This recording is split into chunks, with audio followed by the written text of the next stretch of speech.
The Vedas have been preserved through the oral tradition.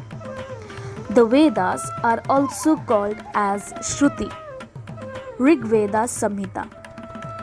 Each verse of the Veda is known as a richa.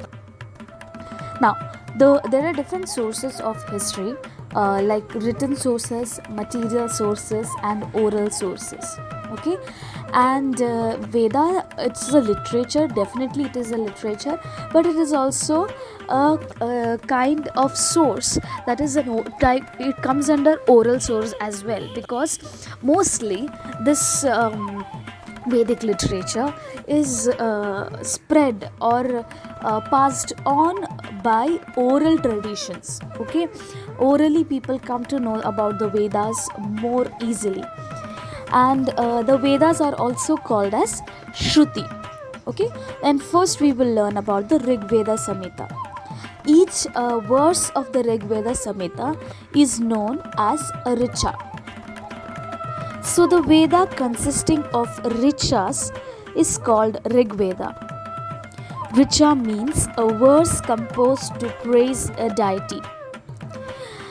When a number of richas are put together to praise a particular deity, the poetic composition is called a sukta. So, like I said before, each verse of the Rig Veda Samhita is called as richa, and when they are put together, all the richas are put together, it is called as a poetic composition, which is sukta. The Rig Veda consists of many suktas composed to praise different deities. Yajur Veda Samhita. The Yajur Veda contains mantras uttered during a yajna. Yajur Veda provides guidance about how and when the different mantras must be chanted during yajna rites. Now, the second type of Vedic literature you're going to learn is about Yajur Veda Samhita.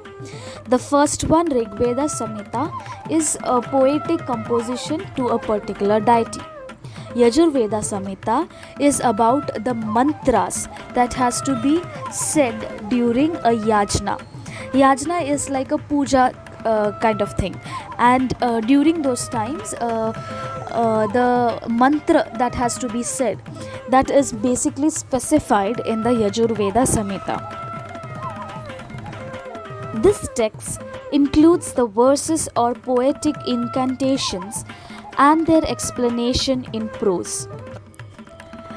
Samaveda Samhita. The Samaveda provides guidance on singing Rigvedic verses to set a rhythm and tune at the time of yajna rites.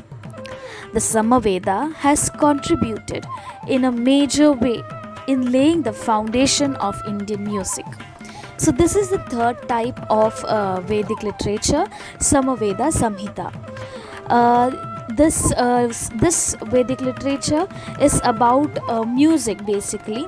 So when you are uttering or saying the verses of Rig Veda Samhita, you can put a rhythm and a tune to it during the yajna rites, and the details about how and what is given in the Samaveda Samhita. Atharva Veda Samhita. The Atharva Veda is named after Atharva Rishi. This Veda is different from the other three Vedas. It is more concerned with many things in the day-to-day life of the people. Okay, so this is the fourth type of Vedic literature, and this Atharva Veda Samhita is named after the Rishi Atharva Rishi. Okay, and it is highly different from all the previous three Vedic literatures. It is more concerned with the day-to-day life of how people should live. It includes solutions to adversities and diseases. It also provides information about medicinal herbs.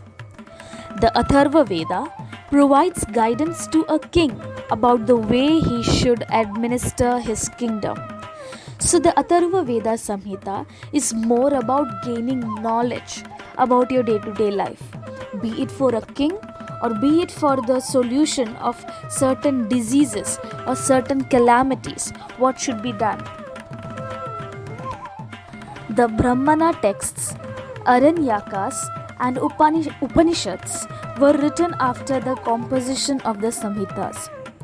They are also included in Vedic literature. Brahmana texts.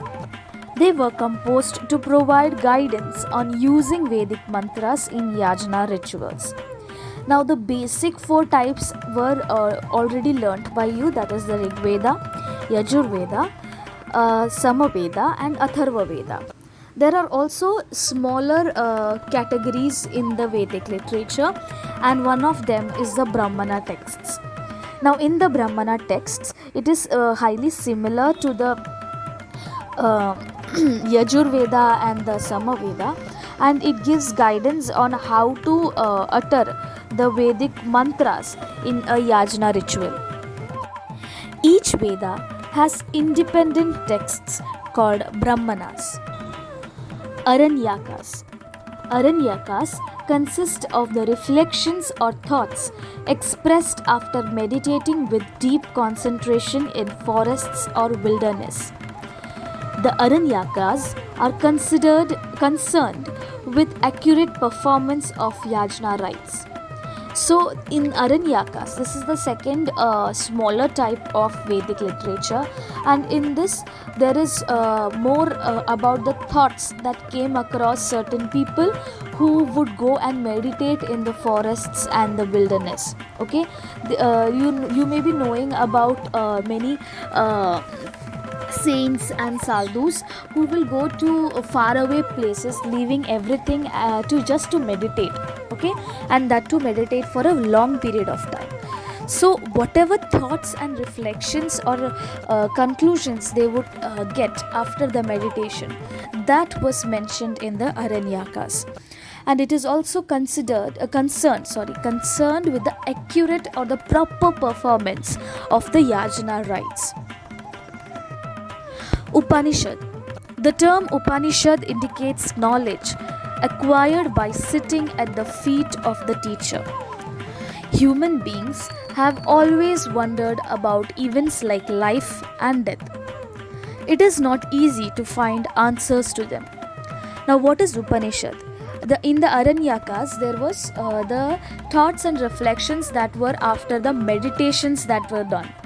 In case of an Upanishad, it is about the knowledge that is gained, that is gained by sitting at the feet of the teacher or the guru. Okay, the guru will give you knowledge about the life and death and many things that you observe in life. Okay, and the answers to these things is not found very easily. Like, it's not written somewhere in certain books that you can gain knowledge simply.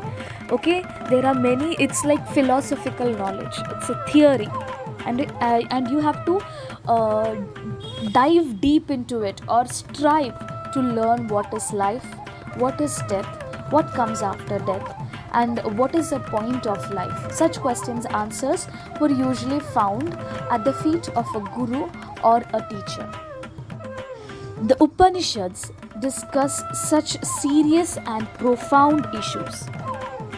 The four Vedas, Brahmanas, Aranyakas, and the Upanishads were composed over a period of 1500 years. During this long period, the Vedic civilization underwent many changes. So, during the literature that was being developed, there was also the civilization also developing side by side. The Vedic literature is an important source for the study of those changes and of the day-to-day life in the Vedic period. Family system, day-to-day life. Joint family system was prevalent in the Vedic period. The Grihapati was the head of the family, a man responsible for the family. So you all must be knowing about the joint family system. The joint family system is where many families live together. Okay, those your relatives and everyone, like the grandparents, their sons, and the sons and the daughters' family, all living together in the same house. Okay, that was called as the joint family. And the member, the oldest and the head of the family, was known as the Grihapati. He was the man responsible for the family. He was the decision maker of the family. His family included his old parents, wife, and children, and also the families of the children, the younger brothers, and their families. This family system was patriarchal. In the initial period, there were references to women scholars such as Lopamudra, Gargi, and Maitreyi in Vedic literature. So, in those days, this joint family system had lots of members in them. One family used to contain lots of members, like old parents, wife, and children, and the families of those children, the younger brothers, and their also families. Okay, now this system was patriarchal. Patriarchal means the dominance was given to the father. Okay, the father or the male member of the family was the dominant or the decision maker. Okay, and but in the initial periods there were references to certain women scholars. Even at those times there were certain women scholars such as Lopamudra, Gargi, and Maitreyi in Vedic literature. They were mentioned in the Vedic literature. However, slowly the restrictions on women went on increasing, and their position in the family and society became secondary. The houses during the Vedic period were earthen or wattle and daub constituents. Wattle means woven lattice of wooden strips, which is daubed with clay mixed with cow dung. Okay, so even in those days there were women scholars, but that was at the beginning of the Vedic civilization. Later on, slowly the restrictions were put on women, and the position of women in the family started declining. Okay, men were always considered primary and women were considered to be secondary, and that is what you mean by patriarchal system. Okay, women were not allowed to go outside and many things like that. Women were not included in the decision making of the family, or they were not allowed to go to certain places or join certain organizations or communities. They were supposed to simply sit at home and do certain work. Okay, such restrictions were starting to rise up. Now we will learn about the houses that were there in the Vedic period. The Vedic period houses were made of earthen or wattle and daub constituents. Now what is wattle? Wattle means a woven lattice, a stitched up lattice work of wooden strips that was daubed with clay, that is mixed with clay and cow dung. A house was called Griha or Shala. The diet of the people mainly consisted of cereals like wheat, barley, and rice. From this, they made different preparations. So houses were called as either Griha or Shala, and now we will learn about the diet of the people during the Vedic period. There were 3 basic cereals that they would eat, that was wheat, barley, and rice. And with these basic cereals itself, they would make different types of food items. The words like Yava, Godhum, Vrihi, etc. can be found in the Vedic literature. Yava means barley, Godhum means wheat, and Vrihi means rice. The Vedic people relished milk, yogurt, ghee, butter, honey. Okay, so the cereals were given different names during those times, like Yava, Godhum, and Vrihi. Okay, Yava means barley, Godhum means wheat, and Vrihi means rice. They also loved, the people of the Vedic period also loved milk and milk products like yogurt, ghee, butter, and honey. Black gram, which is urad, lentil, which is masoor, and sesame and meat were also a part of their diet. People in the Vedic period used cotton and woolen garments. They also used valkals or clothes made from barks of trees. So, just to include more into the diet of the Vedic period, people of the Vedic period, they used to use certain grains with like black gram or udad, the lentil or the masoor, the sesame, and they also were non-vegetarian. That is, they used to eat meat as well. Okay. The people of the now we are going to learn about the clothing of the people from the Vedic period.